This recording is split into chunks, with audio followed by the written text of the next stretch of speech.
لبيك اللهم لبيك لبيك لا شريك لك لبيك إن الحمد والنعمة لك والملك لا شريك لك बिस्मिल्लाहिर्रहमानिर्रहीम अस्सलामु अलैकुम। मोअज़्ज़ज़ नाज़रीन किरामी, मुझे मोहम्मद इरहम नईम कहते हैं और खुशामदीद कहता हूँ आपको मैम नौशाबा हसन मुराद के यूट्यूब चैनल पर।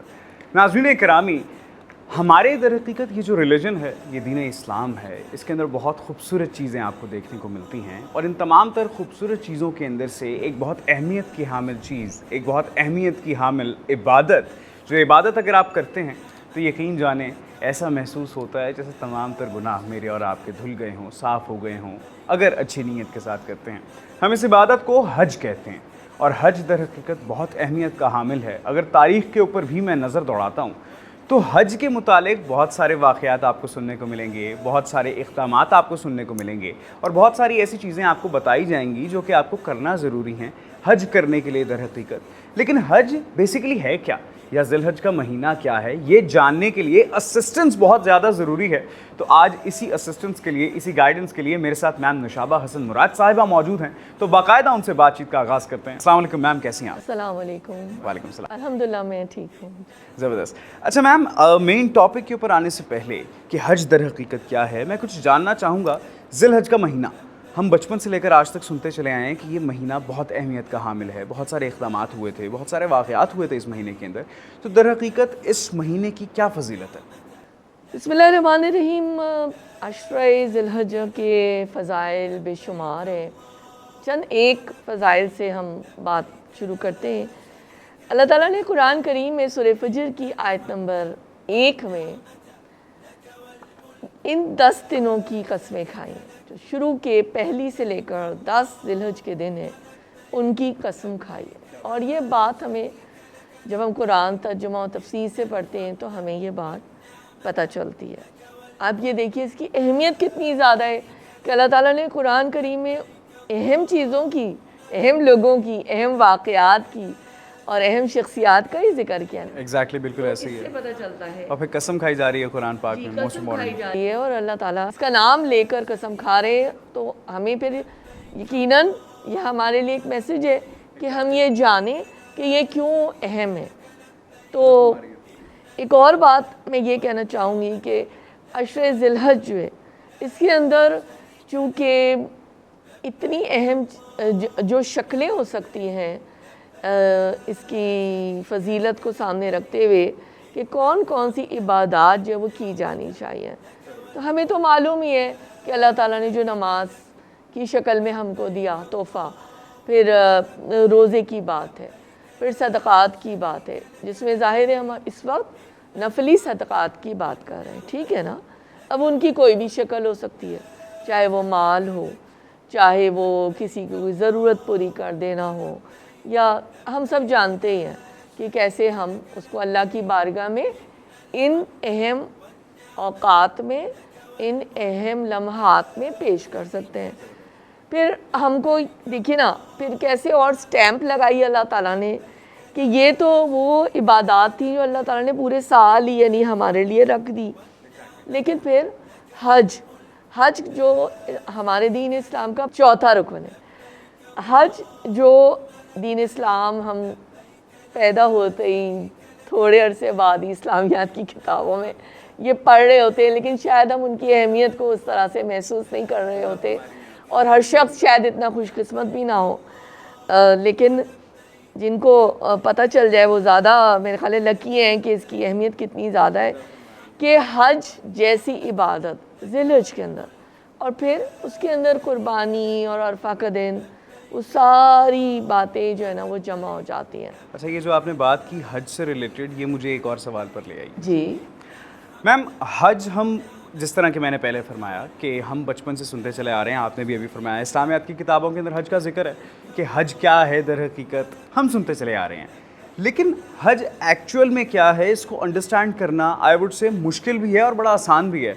अगर आप वो सोच रखते हैं कि भाई आपको पता चल जाए कि हज दर हकीकत है क्या, तो आजकल के लोग आजकल हज को समझने में बहुत बड़ी गलती करते हैं। तो I would like to know कि हज दर हकीकत क्या है। देखिए, हज जो है ना basically it's not just a physical exercise, ٹھیک ہے. As far as we talk about the other عبادات also, مثال کے طور پہ جیسے نماز ہے, اب یہ بھی ایک محض فزیکل ایکسرسائز نہیں ہے.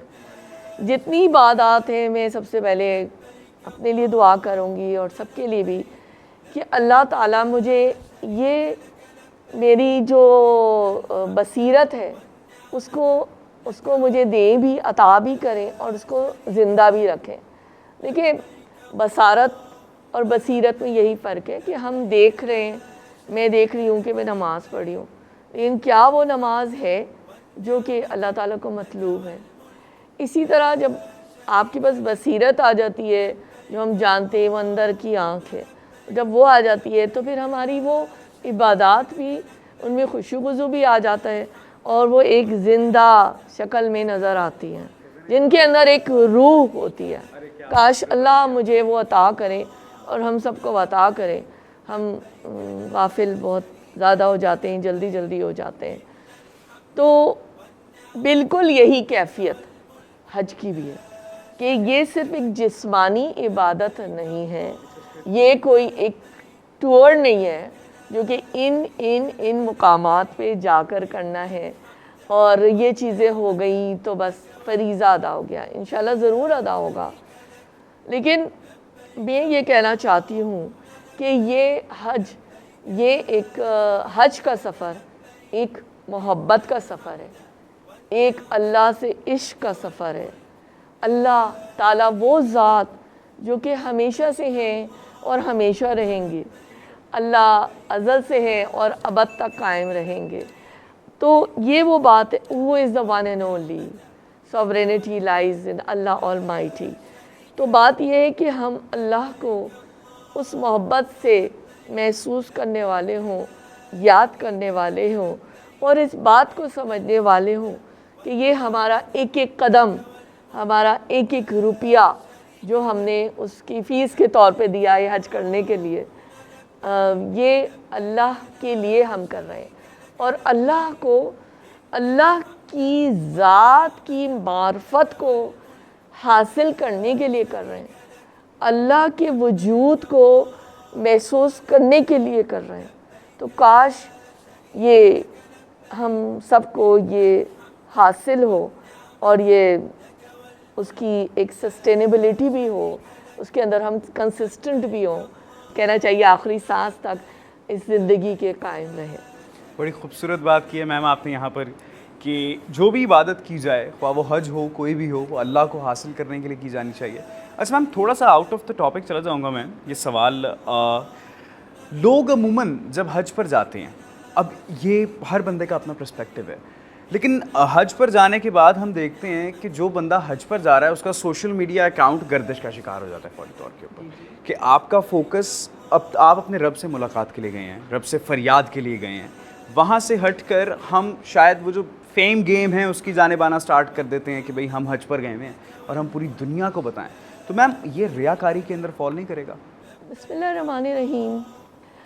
میں یہ سمجھتی ہوں ارحم کہ یہ میرے خیال میں ریاکاری میں تو جب ایک شکل وہ بھی ہو سکتی ہے, وہ تو جب ہوگی نا ریاکاری کے جب ہم کسی کو دکھانے کے لیے کوئی نیک عمل کر رہے ہیں. مثال کے طور پہ آج ہی مطلب 50 جب ایئرپورٹ پہ لوگ لینے کے لیے آتے ہیں تو 50 ہار اور پن سے اور چک نمبر فلانے سے لوگ لینے آتے ہیں, گاڑیاں بھر بھر کے آتی ہیں اور سب ہوتا ہے اور مٹھائیاں بانٹی جاتی ہیں سینکڑوں لوگوں میں. ٹھیک ہے, میں اس کو نگیٹ نہیں کر رہی, اگر کوئی کرنا چاہتا ہے ضرور کرے, لیکن میں یہ کہنا چاہتی ہوں کہ یہ جو آپ نے ذکر کیا میڈیا کا, وہ جو ابھی ہم نے پہلا آپ نے سوال کیا تھا اس کا میں نے جواب دیا تھا کہ ہم تو اللہ کے وجود کو پانے کے لیے وہاں گئے, ٹھیک ہے نا, میلوں سفر کر کے اتنے سارے پیسے جمع کر کے.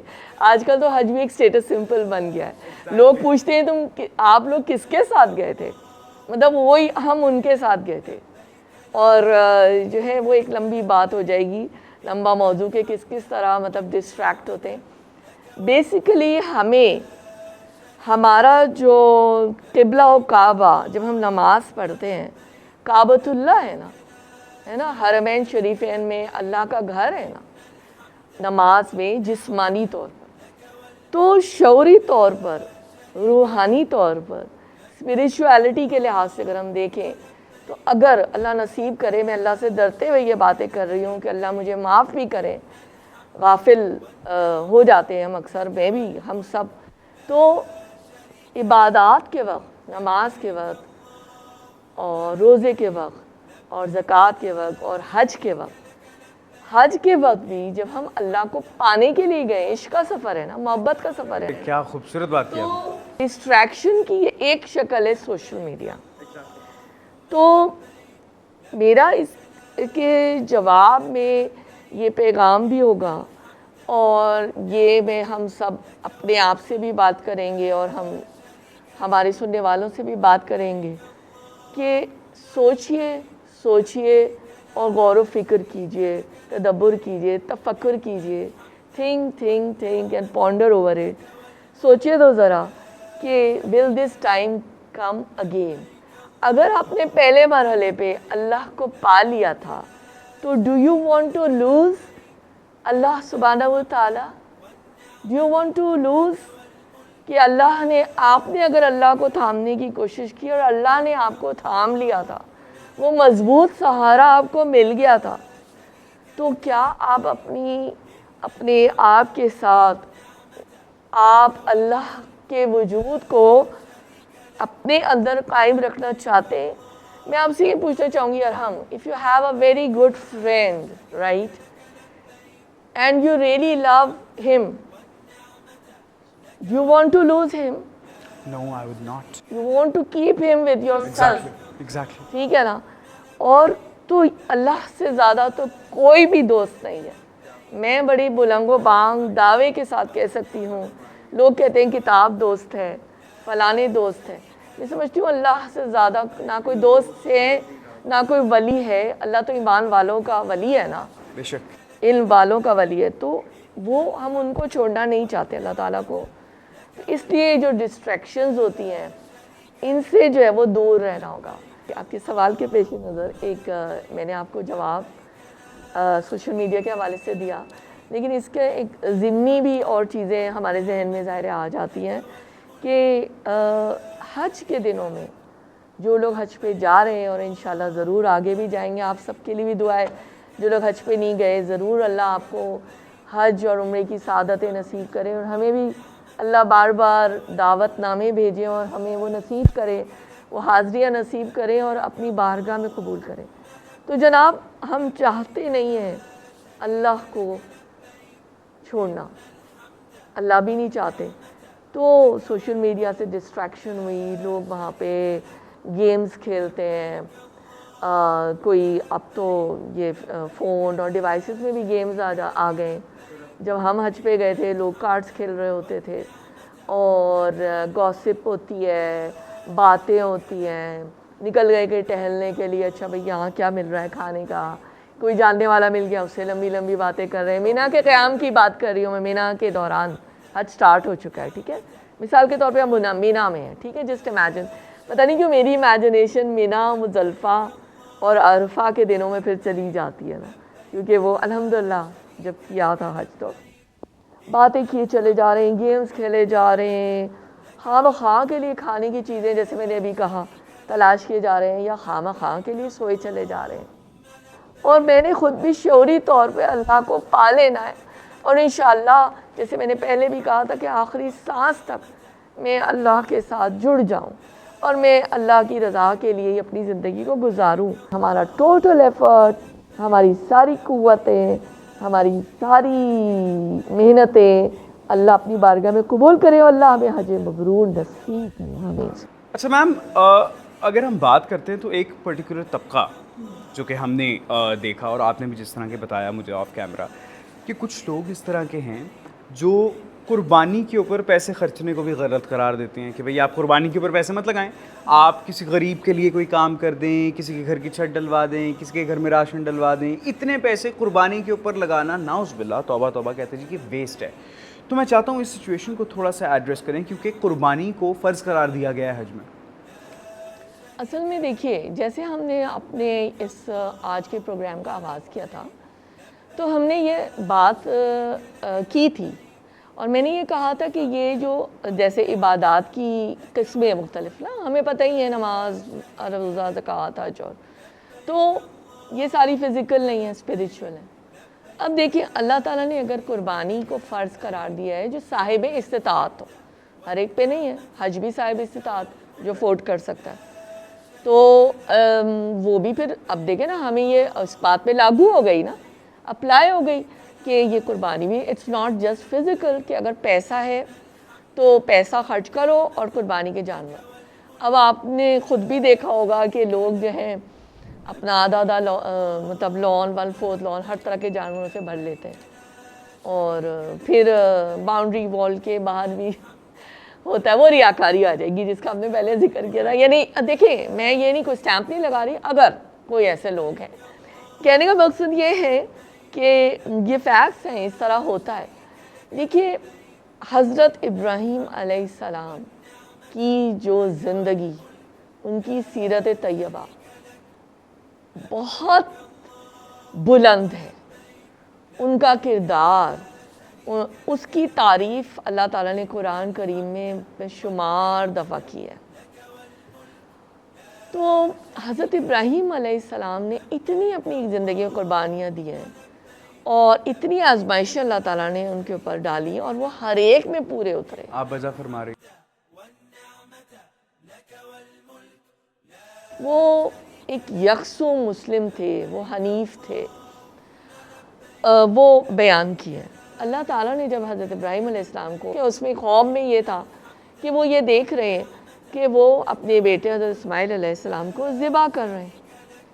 آپ نے اپنا یہ حضرت ابراہیم علیہ السلام نے خواب بیان کیا اور پھر اس کو آپ نے پورا کیا، اور اللہ تعالیٰ نے اس کی جگہ جو ہے وہ پھر ایک جانور جی آ گیا۔ اصل میں یہ سب کیا ہے؟ یہ سب جو ہے جب ہم اسلام لے آتے ہیں، جب ہم مسلم ہو جاتے ہیں، تو یہ ایک کمپلیٹ سبمیشن کی کیفیت ہوتی ہے، سر تسلیم خم۔ اللہ ہم سر تسلیم خم کرتے ہیں آپ کے سامنے، total submission, complete submission of our selves for the will of Allah and for Islam, ٹھیک ہے نا؟ Sacrifice of our wishes, of our egos, of our times, of our talents and of our whole life, جان، مال، خواہشات، اپنا نفس، ہر چیز کی قربانی دیتے ہیں۔ دراصل یہ اس کی ایک بہت ہی روشن اور تابندہ مثال ہے۔ سوال میں اور آپ اپنے آپ سے یہ کر رہے ہیں کہ کیا میں ایسا کر رہی ہوں یا کر رہا ہوں یا نہیں۔ اچھا میم، یوم عرفہ بہت اہمیت کا حامل ہے، تو چاہوں گا کہ یوم عرفہ کے اوپر کچھ ذرا تھوڑی سی بریف روشنی ڈالیں اور بتائیں کہ یوم عرفہ کی کیا فضیلت ہے، کیا اہمیت ہے۔ جی، یوم عرفہ جو ہے یہ ایک بہت ہی اہم دن ہے حج کے لیے، اور اگر وہ خدا نخواستہ کسی سے مس ہو جاتا ہے تو پھر اس کا حج نہیں ہوتا، اور پھر اس کو حدیث میں یہ بتایا گیا ہے کہ اگر ایسا ہو جائے تو پھر وہ اگلے سال آئے اور عرفہ کے دن دوبارہ وہاں پہ جائے اور یہ ساری چیزیں دوبارہ سے کرے۔ یہ کیوں اتنا زیادہ امپورٹنٹ ہے یہ یوم عرفہ کا دن جو آپ نے یہ سوال کیا؟ کہ یہ وہ دن ہے، رسول اللہ صلی اللہ علیہ وسلم کے الفاظ میں آپ کو بتانا چاہوں گی کہ رسول اللہ صلی اللہ علیہ وسلم نے ارشاد فرمایا، حضرت جبرائیل کو دیکھا گیا جو فرشتوں کی صفیں بھی ترتیب دے رہے تھے، اور یہ موطا امام مالک کی 944 حدیث ہے۔ ایک اور حدیث ہے کہ شیطان اپنے آپ کو عرفہ کے دن جتنا چھوٹا، حقیر، ذلیل اور غضبناک محسوس کرتا ہے اتنا سال کے کسی اور دن نہیں کرتا، اس لیے کہ اس دن شیطان یہ دیکھتا ہے کہ عرفہ کے دن رحمت برس رہی ہوتی ہے، انسان کے بڑے بڑے گناہوں کو معاف کیا جا رہا ہوتا ہے، اور جب وہ اپنی آنکھوں سے یہ دیکھتا ہے تو وہ اپنا سر پیٹتا ہوا جو ہے نا وہ جا رہا ہوتا ہے۔ ایک حدیث میں یہ بھی موجود ہے۔ تو اس دن اللہ کی بخشش جو وہ عروج پر ہوتی ہے، اور بس اللہ تعالیٰ اسی اس میں ہوتے ہیں کہ جو بھی بخشش طلب کرے اس کو معاف کیا جا رہا ہوتا ہے۔ तो उसी दिन जो है हज के दिनों में नहीं है, लेकिन वैसे जो है उस दिन का रोज़ा भी बहुत मकबूल है होता है कि उस दिन जो है अल्लाह ताला गुनाहों को माफ़ करते हैं। और बल्कि एक हदीस में ये भी कहा गया है कि उस साल और अरे क्या बात।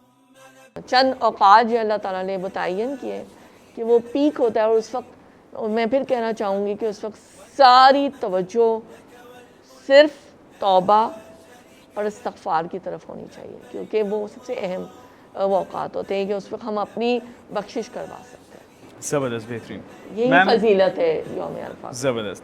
अच्छा मैम, खुतबा हिज्जतुल विदा, नबी पाक मोहम्मद सल्लल्लाहु अलैहि वसल्लम का आखिरी हज, उस हज के अंदर बहुत सारे पैगाम दिए गए, और मैं ये समझता हूँ कि बीइंग अ मुस्लिम मेरे और आपके लिए उस खुतबे को सुनना, उस आखिरी हज को अंडरस्टैंड करना बहुत ज़रूरी है, क्योंकि उसके अंदर दर हकीकत एक समरी, एक निचोड़ बयान किया गया था कि दीन इस्लाम के अंदर हमारे आखिरी नबी मोहम्मद सल्लल्लाहु अलैहि वसल्लम ने ज़िंदगी किस तरह गुजारी और वो मुझे और आपको किस तरह से देखना चाहते थे। तो मैम क्या मैसेज था उस हज के अंदर, मैं कुछ ये जानना चाहूँगा आपसे। सबसे बड़ी बात तो यही है कि जैसे मैंने अभी एक पॉइंट में दोबारा दोहराना चाहूँगी कि हमने अपनी बख्शिश करवानी है, तौबा इस्तग़फ़ार, ये हमारा आखिरी मैसेज भी होगा इंशाल्लाह आज की गुफ्तगू का। दूसरा ये होगा कि हम सिबगतुल्लाह यानी उसी नहज पे अपनी ज़िंदगी गुजारें जो कि अल्लाह का रंग है। अल्लाह ताला कुरान करीम में कहते हैं अल्लाह के रंग से ज़्यादा और कौन सा अच्छा रंग होगा, तो लिहाजा हमें ये है कि अल्लाह का रंग अख्तियार करना होगा। और अल्लाह का रंग यही है कि जो कुछ अल्लाह ने कुरान करीम में बताया और रसूल करीम सल्लल्लाहु अलैहि वसल्लम ने हम तक पहुँचाया अपनी सीरत से और हदीसों के ज़रिए। तीसरा मैं ये एक पैगाम भी देना चाहूँगी, और जैसे हम करते रहे और आपके सवाल के भी जवाब में, कि हमें अपने आप से कुछ अहद व पैमान करने होंगे और अल्लाह के आगे भी उस अहद अलस्त को जो अल्लाह हमसे ले चुके ताज़ा करना होगा कि अल्लाह आप ही हमारे रब हैं, आप ही हमारे परवरदिगार हैं, और मैं आपको अपनी बंदगी में देता हूँ या देती हूँ। किस तरह कि अपनी ज़ात में जो मेरे नक़ाइस हैं, जो कमज़ोरियाँ हैं, मैं उसको देखते हुए मैं इंशाल्लाह अपने आप को तब्दील करूँगी और अपनी ज़ात में मैं तब्दीली लेकर आऊँगी। और मेरे ख़्याल में यही एक अर्क होता है, एक अक्स होता है इंसान के ऊपर, जो दुनिया वाले अहलो अयाल, आपका सर्कल, फ्रेंड्स एंड फैमिली का, आपके अतराफ़ के इर्द गिर्द लोग जो ख़ुद गवाही देकर महसूस करते हैं कि हाँ ये इस शख्स की ज़ात में तब्दीली नज़र आती है। ये आप ख़ुद दावे बुलंद-ओ-बांग दावे नहीं कर सकते। तो मेरे ख़्याल है मैं इस चीज़ को बहुत अहम समझती हूँ कि ये तब्दीली जब आएगी तो इसका मतलब कुछ स्कॉलर्स ने ये भी कहा है कि ये एक निशानी होती है आपके हज मबरूर आपको हासिल करने की, यानी आपको हज मबरूर नसीब हुआ है, एक निशानी भी होती है कि आप लोग गवाही दें कि आपकी ज़ात में तब्दीली नज़र आए। क्या बात है मैम नुशाबा, जज़ाकल्लाह खैर, आप आज तशरीफ़ लेकर आईं और इस तमाम तर सिनेरियो को इतना बेहतरीन तरीक़ेकार से एलैबोरेट किया, क्योंकि मैं पर्सनली ये बात समझता हूँ कि हम लोगों के लिए इस पर्टिकुलर चीज़ को अंडरस्टैंड करना कि ज़िलहज का महीना कितना इंपॉर्टेंट है, हज की क्या अहमियत है, बहुत ज़्यादा ज़रूरी है। बुलाना ना बुलाना अल्लाह की तरफ से है, क्योंकि अल्लाह ने अब जो काम अल्लाह के हैं उसके अंदर हम अव्वल दखल नहीं कर सकते, लेकिन कहा यह जाता है कि हमारी नीयतों के ऊपर हमारी इबादत का जो दारोमदार है वो सारे के सारे डिपेंडेंट है। तो मैम नुशाबा जज़ाकल्लाह खैर, आप आज यहाँ पर तशरीफ़ लेकर आएँ, बहुत बहुत शुक्रिया। बहुत शुक्रिया, बारकल्लाहु फ़ीकुम। आज हमने जो बातें की हैं अल्लाह ताला हमारे लिए आसान कर दें, इनको अपनी ज़िंदगियों में कायम और दायम कर रखें। नबी पाक मोहम्मद सल्लल्लाहु अलैहि वसल्लम ने अपने आखिरी खुतबे में, जिसको हम खुतबा हिज्जतुल विदा भी कहते हैं, उसके अंदर हमें चंद चीज़ों का दर्स दिया था जो मुझे और आपको फॉलो करने की ज़रूरत है, क्योंकि दर हकीकत वो खुतबा निचोड़ था। उसके अंदर कहा गया था कि कमज़ोर लोग जो दर हकीकत मौजूद हैं तो आपसे कमतर हैं, उनके साथ सिला रहमी कीजिए, अच्छा बर्ताव कीजिए, अच्छा सलूक कीजिए, اور نبی پاک محمد صلی اللہ علیہ وسلم نے فرمایا تھا کہ میں آپ کے لیے در حقیقت اس جہان کے اندر دو چیزیں چھوڑ کر جا رہا ہوں، ایک قرآن اور دوسرا میری سنت۔ قرآن کو پڑھیں، انڈرسٹینڈ کریں، اس کے بعد احادیث جو ہیں وہ قرآن کا ایک بڑا بریف مفہوم ہے، احادیث کو پڑھیں، جاننے پہچاننے کی کوشش کریں کہ ہم کہاں سٹینڈ کرتے ہیں، اور قرآن کے اندر جو چیزیں فرمائی گئی ہیں ہم نے ان کے اوپر کس طرح سے عمل درآمد کر خود کو ایک بہترین مسلمان بنانا ہے، تاکہ ہم لوگوں کی زبان سے بھی محفوظ رہیں، ہاتھوں سے محفوظ رہیں، ہمارے اچھے اعمال کی وجہ سے ہمیں اچھے الفاظ میں یاد رکھیں، کیونکہ آگے چل کے یہی چیزیں ہیں جو کام آنی ہیں۔ تو ڈھیر ساری دعاؤں کے ساتھ اپنا بہت سارا خیال رکھیے گا۔ اپنے میزبان محمد ارحم نعیم کو دیجیے اجازت، اللہ حافظ۔ لبيك اللهم لبيك لبيك لا شريك لك لبيك إن الحمد والنعمة لك والملك لا شريك لك